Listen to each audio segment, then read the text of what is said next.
sebuah desa tua yang terpencil, tersembunyi di balik hutan bambu dan kebun kopi yang menguning.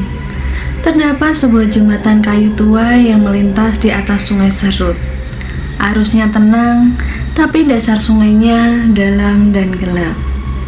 Jembatan itu tidak panjang, namun setiap langkah yang menjejak di atasnya seolah memanjangkan waktu. Seolah-olah sesuatu menahanmu, mengawasimu dari kejauhan.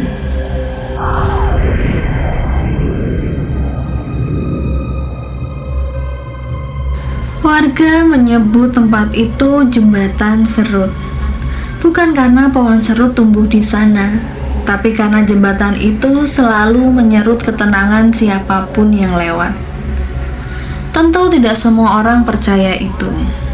Sampai suatu malam, seorang pemuda bernama Widi harus pulang larut dari rumah pamannya di dusun sebelah.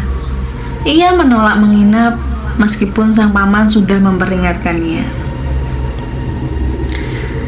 Paman bilang, "Jangan lewat jembatan Serut pas tengah malam. Kalau kau dengar suara kalin diseret, jalanmu jangan dihentikan.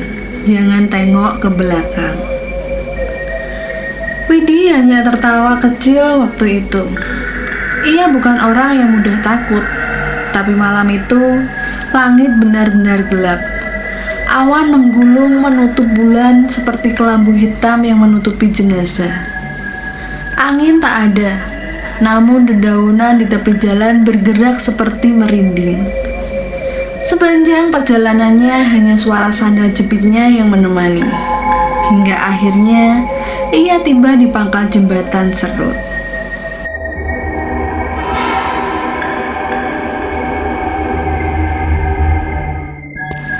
Langkah pertama terasa ringan, langkah kedua semakin terasa berat, dan pada langkah keenam, suara itu datang.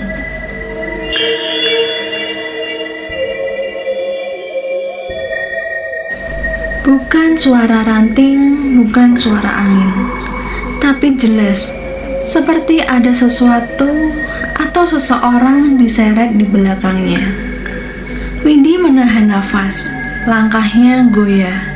Ia teringat pesan pamannya, tapi rasa ingin tahu lebih kuat dari rasa takut. Ia menoleh, dan situlah kesalahannya dimulai.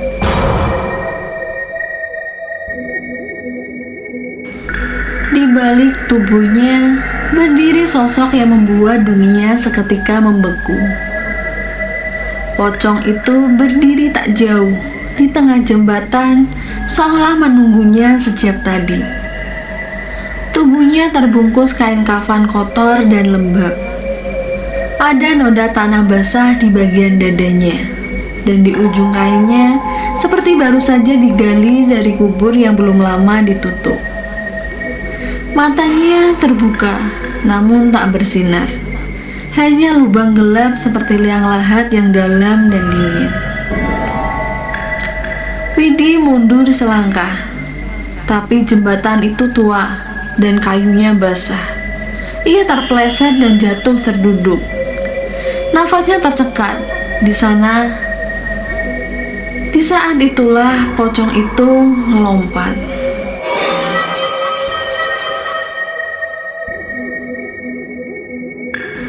Tak seperti yang dikatakan orang-orang yang katanya pocong hanya bisa melompat kaku. Sosok ini seolah tahu cara mendekat dengan pasti, perlahan menekan udara di sekitar Widi sampai terasa berat di dada. Pocong itu tak bicara, tapi dari rongga mulut yang menganga terdengar seperti bisikan jauh. Suara wanita menangis. Suara tanah yang digali, dan satu nama, Dara.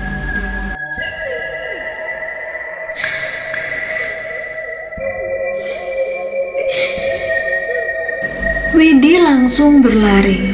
Ia tak tahu bagaimana caranya menembus malam dan mencapai rumah. Tapi ketika ia tiba, bajunya basah kuyup meski tak ada hujan. Badannya menggigil dan matanya tak bisa terpejam.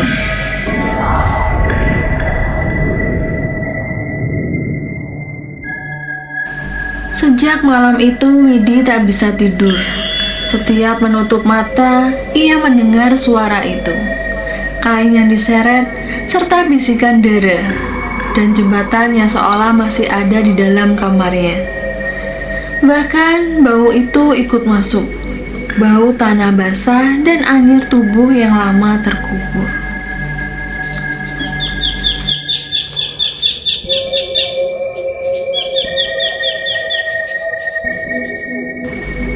Ia mencoba menceritakan semuanya pada pamannya, tapi wajah sang paman malah berubah pucat. Perlahan, pria tua itu mengambil sebuah foto tua dari dalam laci. Foto hitam putih seorang gadis muda. Wajahnya manis, tapi matanya murung. Paman bilang, "Ini Dara. Dulu tunangan kepala dusun sebelum kau lahir. Malam sebelum hari pernikahannya, dia hilang di jembatan Serut.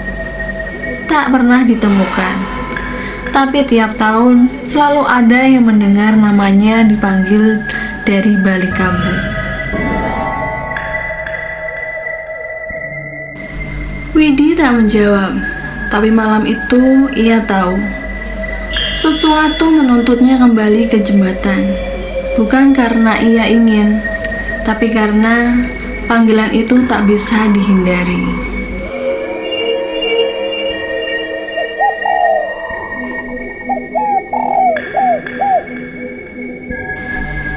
Malam ini di desa tak pernah benar-benar sunyi. Tapi malam ketiga semenjak pertemuannya dengan pocong itu, sunyi menjadi sesuatu yang lain. Sesuatu yang menindih dada seperti batu nisan. Widi terbangun jam 2 lewat sedikit. Ia tak tahu kenapa, tapi udara kamar berubah dingin. Sangat dingin. Seolah ada embun masuk dari celah-celah tembok kayu. Ia menoleh ke jendela, dan saat itulah ia melihatnya.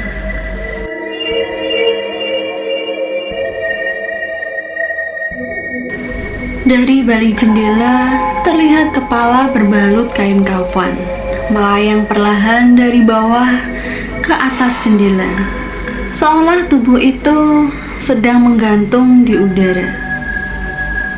Ia beranjak, mengambil air wudhu dengan tangan gemetar.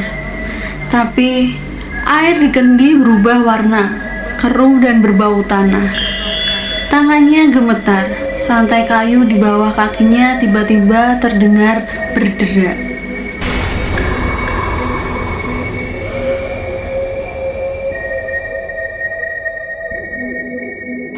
Ia menoleh ke atas, dan di sana, dari celah antara papan langit-langit menetes cairan kental berwarna coklat gelap.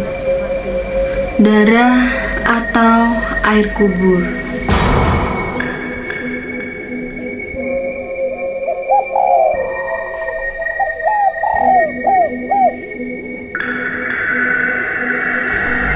Widi tak tahan lagi. Ia kembali ke jembatan Serut di siang bolong, mencoba mencari jawaban.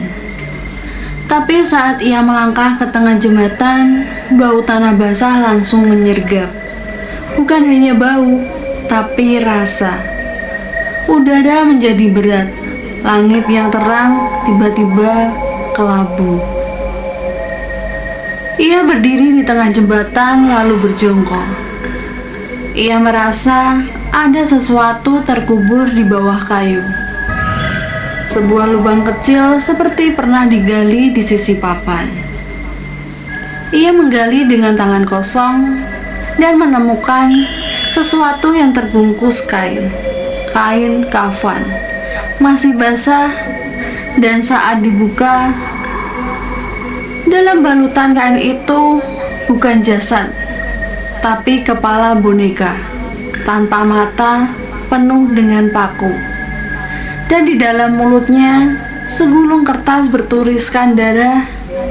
Darah bukan milikmu.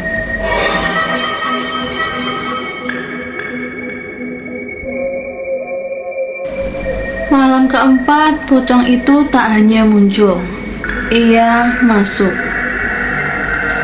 Widi terkunci dalam rumahnya sendiri. Semua jendela tertutup rapat. Namun udara menghitam, kipas tak berputar, dan di pojok ruangan, pocong itu berdiri. Kain kafannya gini robek, berbentuk semacam lilitan di leher. Matanya hitam legam, tapi dari sela-sela wajahnya suara darah keluar. Kau ambil aku dari tanahku, sekarang kubawa kau bersamaku.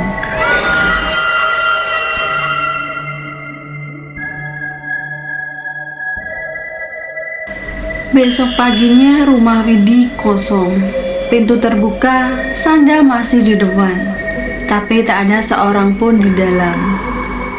Di jembatan Serut hanya ada satu benda baru yang belum pernah ada sebelumnya.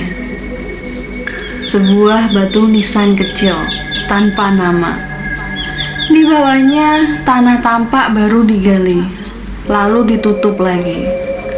Dan dari celah bawah papan jembatan tampak ujung kain putih basah dan menyeret perlahan bila malam datang.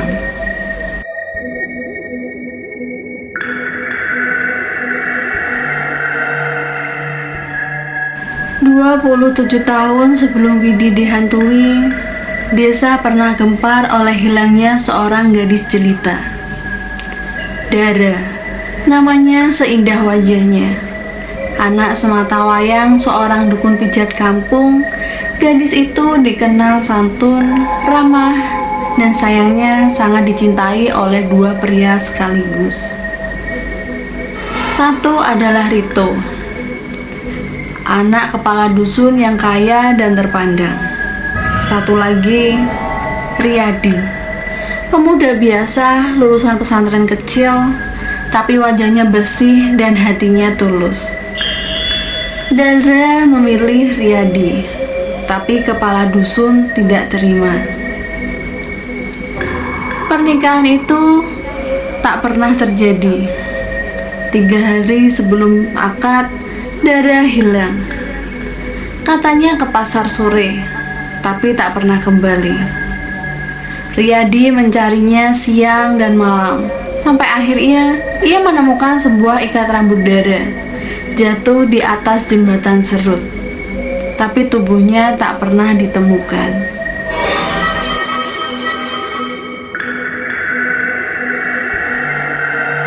Desa gempar. Kepala dusun memerintahkan warga mencari selama berhari-hari, tapi tak ada yang ditemukan, selain sebuah keranjang bunga melati yang rusak, hanyut terbawa arus. Tapi malam-malam setelah itu banyak yang mulai diganggu, terutama lelaki-lelaki muda yang melintas jembatan malam hari. Mereka mendengar bisikan, dan kadang mereka melihat sosok berdiri di tengah jembatan seperti sedang menunggu kekasih yang tak pernah datang.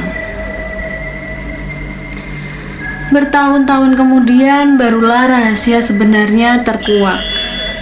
Kepala dusun saat itu sedang sekarat. Ia memanggil Riyadi ke rumahnya. Suaranya lemah, tapi matanya masih menyala.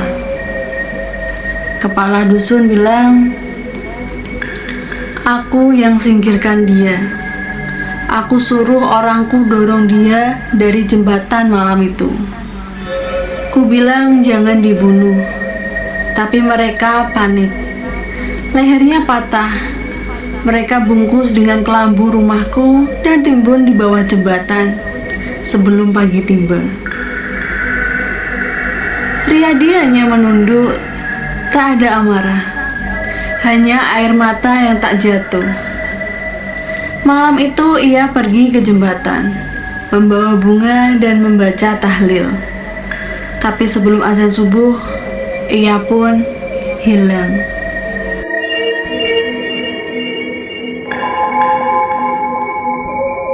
Sejak itu, jembatan Serut menjadi 2 alam. Di siang hari, ia cuma kayu tua yang menyeberangkan orang.